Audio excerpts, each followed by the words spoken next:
Welcome, everyone. I'm very delighted to welcome you back for our second Virtues of Resistance session.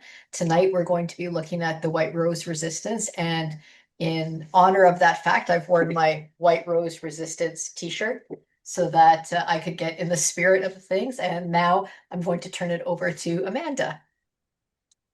Thank you. Welcome back, everyone, and to those of you who may be new as well, a warm welcome to the Virtues of Resistance.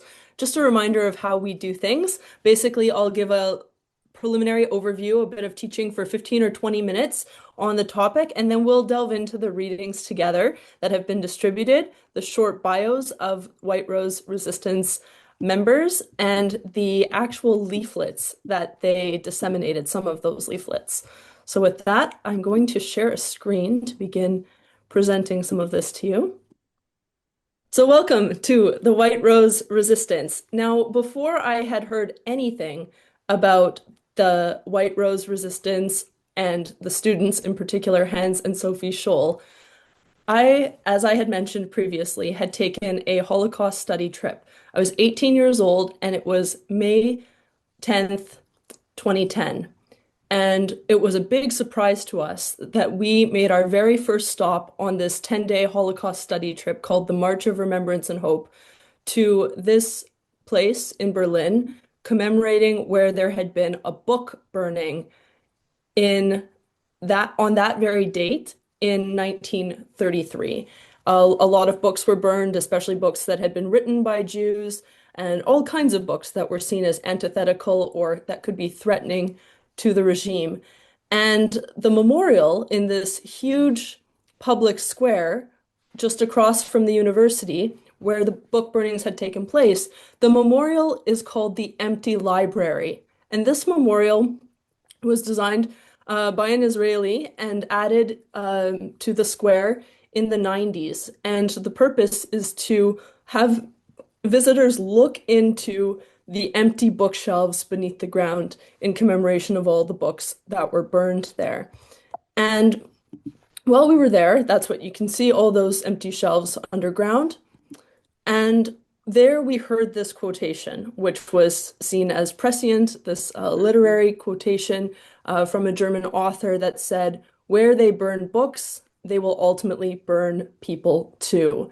And how chilling to listen to that read in that square on that anniversary as we began our time there. And there's a reason I mention this because Sophie Scholl of the White Rose has, in a certain sense, become almost the singular figure who looms large in the imagination of people who remember this student movement, the leaflets they distributed, and eventually their execution, their martyrdom for resisting the regime. Sophie stands out and looms large, but in fact, she was a later addition, in a sense, to the resistance, and she joined her brother and his friends. She was the only young woman who was involved in this particular circle of resistance. And it's a great story of how both she and her brother had started to realize that something was deeply amiss when they would mention their favorite authors, some of whom were Jews.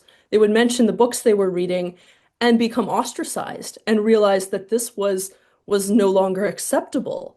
And it was their attachment to whatever stirred their hearts, to wherever they found truth, being sort of denigrated, that indicated to them that something was amiss, that they were being circumscribed in ways that were so against their own human freedom and human dignity.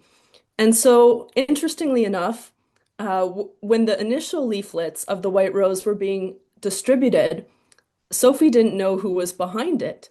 And she actually brought one of these leaflets to her brother to show it to him.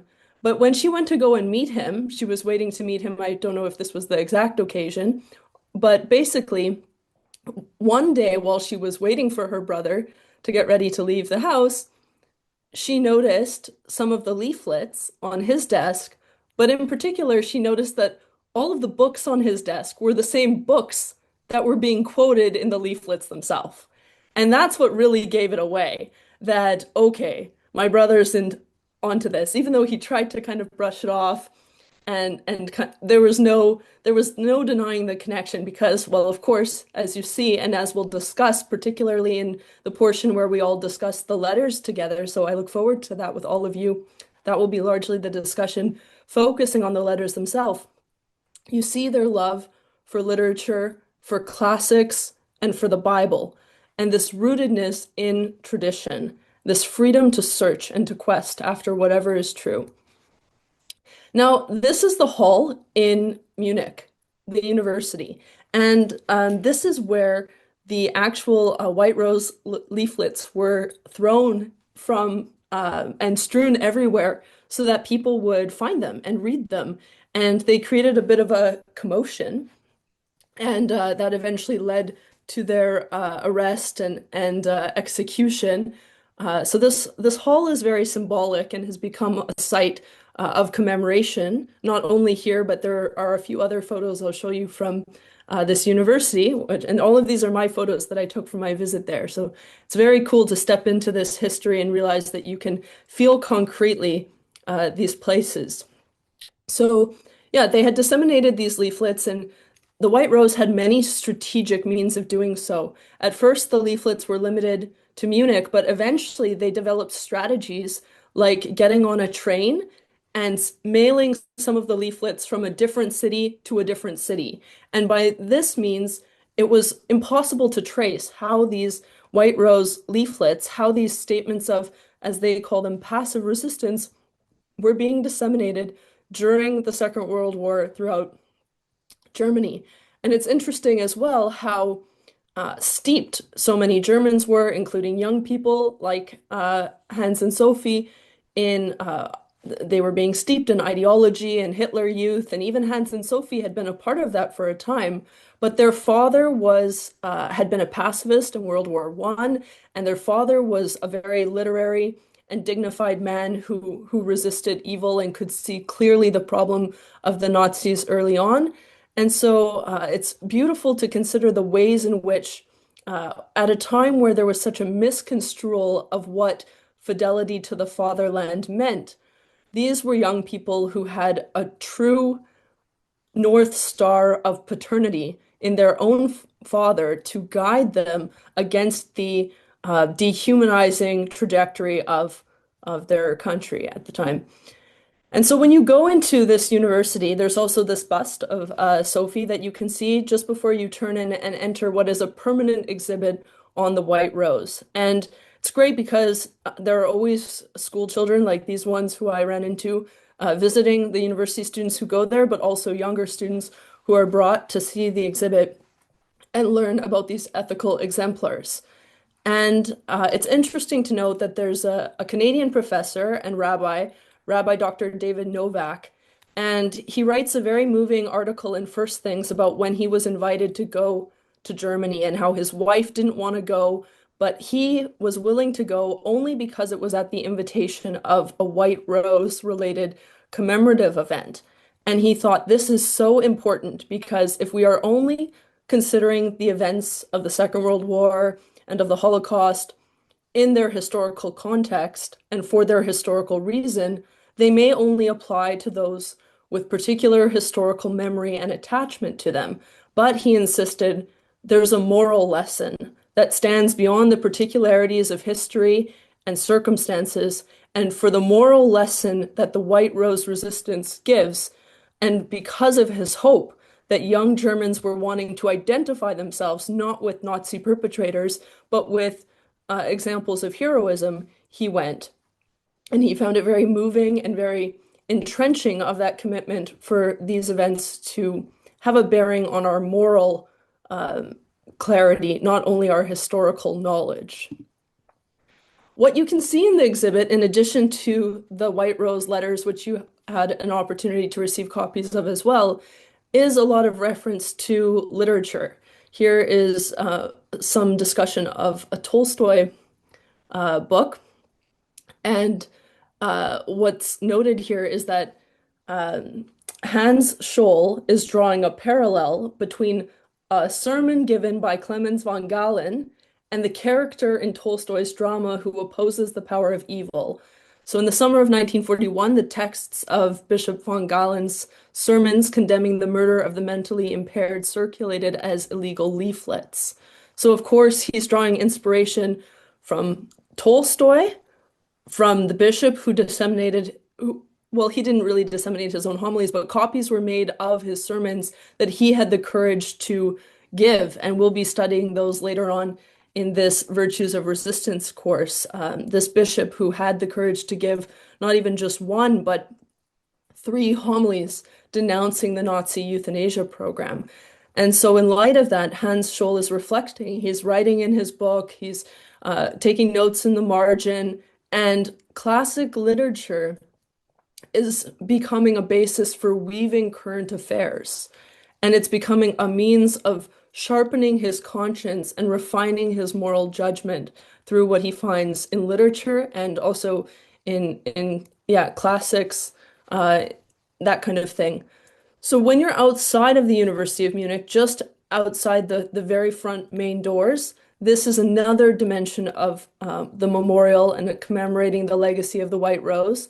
Those leaflets that were strewn and in the hall and on other occasions, kind of tossed up and spread really indiscriminately. To commemorate them, there are these bronze leaflets right on the ground outside of the university. And that was also part of the tactic, spreading the leaflets in a way that was not to anyone in particular, but whether it was to restaurants or bringing them on trains or passing them around secretly, it was to anyone and everyone because this concerned everyone who they could reach. And they also wanted to protect people and to a certain extent to protect themselves from being traced. And so for that reason, they say in their letters, in the leaflets, make as many copies as you can, and that these are being mailed just about to everyone they can. So again, here are the leaflets, uh, quite like you would have seen them, as well as the short bios. And as you're walking to university today as a student in Munich, you are connecting underfoot when you pass the leaflets. Whenever you look up at the street sign named for the Scholl siblings, and when you enter that great hall.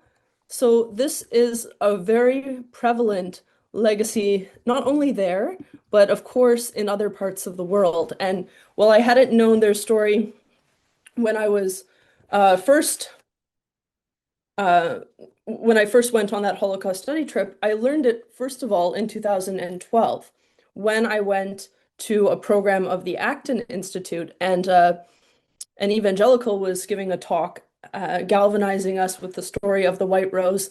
And he summarized the ethos of Hans and Sophie Scholl. And he said that Hans and Sophie Scholl had the attitude, we are Christians and we are Germans. Therefore, we are responsible for Germany.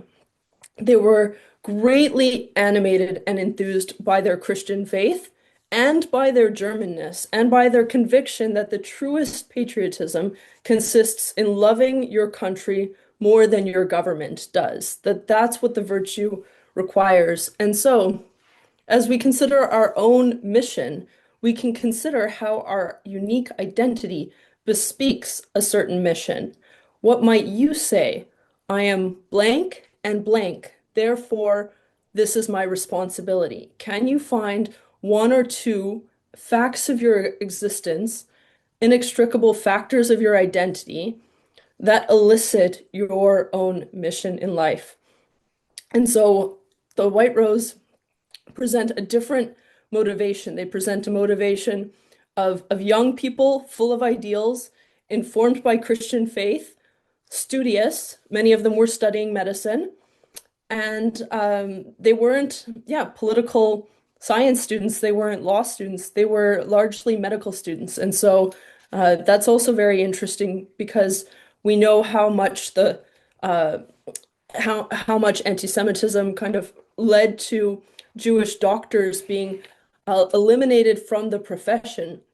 I think I found a text in that regard. Let's see if I can find it.